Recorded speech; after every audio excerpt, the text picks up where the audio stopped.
You ready to dive into this piece? Let's do it. Why don't you start? This fantastic piece of say all the words. The Fall Guy summer release. Yes. I think this is like a blockbuster or marketed that way, right? 2024. Is it David Leitch or David Leitch? I don't know. Okay, so he's a former stuntman. That's what I learned. Turned director. Did a few other movies. I think he has a pretty good resume. I don't know if he directed John Wick, but that may have been kind of the start of his... Did he direct that? No, he did not. Okay, he worked on John Wick. His first movie as a director was Atomic Blonde with Charlize Theron in 2017. Then Deadpool 2, which is a big hit in 2018. Fast and the Furious, Hobbs Shaw, one of those. Bullet Train, a few in between shorts and stuff like that. And the latest is Fall Guy with Ryan Gosling, Emily Blunt, and Aaron Taylor Johnson. I remember when this movie came out. I'm naturally drawn to Gosling. I think you know that. There's no secret about that at this point. But you had told me you saw this, I guess it was like a week ago or something like that. You didn't say too much. I was like, yeah, I'll check it out. It's free on Peacock. Why not? This shit was... This might be one of the most disjointed movies I've seen in quite a while. It was all over the place. Like, I was straight up confused when it started, just the dynamic of the relationship of the two leads and what they were trying to accomplish, and the humor was falling flat all over the place. Obviously, there's a big production, a lot of explosions. You can tell it's got a massive budget behind it, but the important shit, the writing, the execution, just the chemistry, it all just fell completely flat, and it never elevated itself.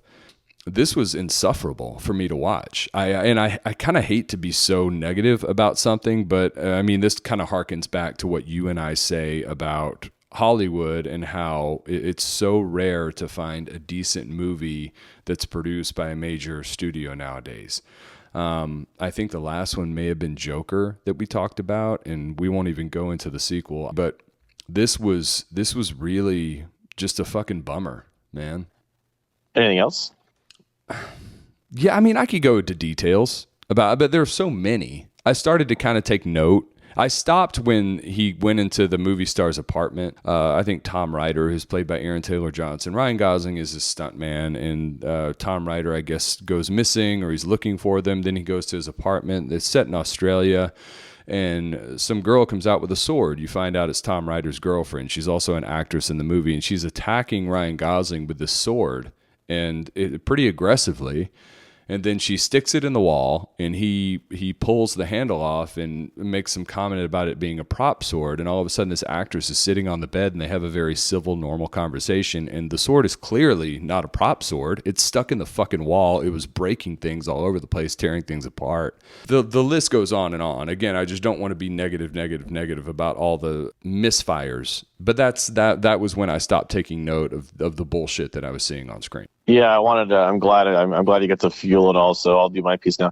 I good music to my ears. So a lot of things. Lately, I've been watching a lot of these. I don't know, controversial, traditional, willing to share their opinions about the movie industry honestly types, which make videos on YouTube, like Critical Drinker, which, you know, famous for. So I've talked about him on our podcast before, because I just started watching these guys in his like clique, and they do this weird thing. They're talking, they're like, hey, they're saying like, oh, well, the reason movies are failing is because they're woke, right? And they're like, yeah, but then what about movies that like have the right formula? Like it's not all diverse, it's not woke, it's got, you know, star power.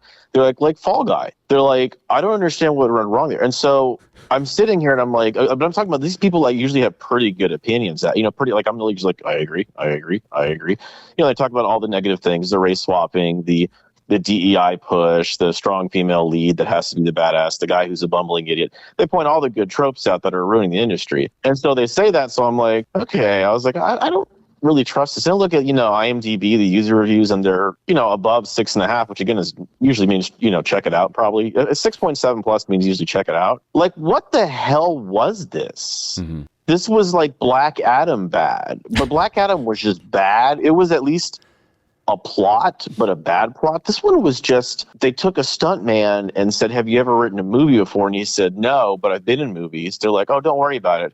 You're going to write the screenplay.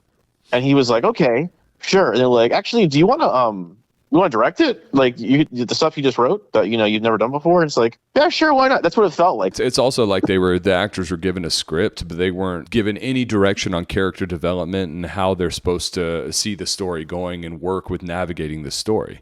Because clearly, so many points, Ryan Gosling and Emily Blunt's characters are not on the same page with where their relationship was and the dynamic. And it's confusing. It's so inconsistent. Well, was she like a key grip or something? And Gosling was he was a stuntman. She was a camera operator. A camera operator who, in 18 months, I think that was the timeline, was giving a director job on a major motion picture, which... Why? I mean, a lot of people may argue, oh, it's a popcorn flick. Just enjoy it. Take it for what it is. Laugh. Enjoy yourself. Have a good time. It's like, no, we're not fucking brain dead morons. Like, you need to fill in these gaps, period. And I don't see it going any other way. I mean, the studios, clearly they're losing steam with audiences. I mean, that's been happening for, it seems like, quite some time now. But how long can you continue to insult intelligence before it just goes away? And you look at a movie like we talked about Strange Darling a couple weeks back, and that was made, I'm sure, for maybe 1/100th of the budget of this, and infinitely better. Again, goes back to, I know I've said it so many times, I just think the industry or film in general has to transition to independent filmmaking and letting true artists shine, because this is not art. I don't think. I think it's, sure, there are a lot of people involved that are excellent at what they do and very highly regarded in this industry. And if given the opportunity and tools, they can excel. But this was just a massive fail all the way around. And it's just, maybe it's too many cooks in the kitchen. I don't know. It's beyond confusing. Good movies, original movies, really don't exist anymore on a big budget scale. I have Stable Diffusion, which is the making images, basically, for the most part. I've done it. It's pretty incredible. I've made some cool stuff, with my non-art skills. I use X's Grok platform, their AI, and ChatGPT to help me writing code, which I'm not a software engineer, but I have, knowledge enough to, get what I want. I use to write code at work. We're seeing these trailers of movies that are being done, presumably takes a guy a week or so, but they're trailers for movies. We are less than 3 years away, 2 years, where you genuinely can make a whole production by yourself.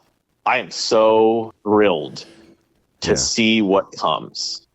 Yeah, I used to be like, man, it's failing. And, my one release was art, in movies, and you've taken it from me. Dude, we're so close to people being like thousands of things coming out. You'll have you'll never be able to watch it all. Yeah. And it can come from anyone. It's so cool to think about, If AI starts shooting stuff out, and again, you can't keep up with the content, everything's amazing. It's on another level, stuff that really ordinary people can't do. Possibility seems very realistic at this point, like you're talking about. So does that lessen people's interest when it's just so accessible and it's just so common, right? I mean, now if you see an incredible movie, I mean, it's special. It's something that we really talk about and admire. But if it's kind of heading in that direction, it seems like it'll lose its luster, at least to me. I don't think so. There's tons of parallels you can draw to that. Hey, what do you think when everyone has access to food without any kind of effort, they'll stop liking really good food? No.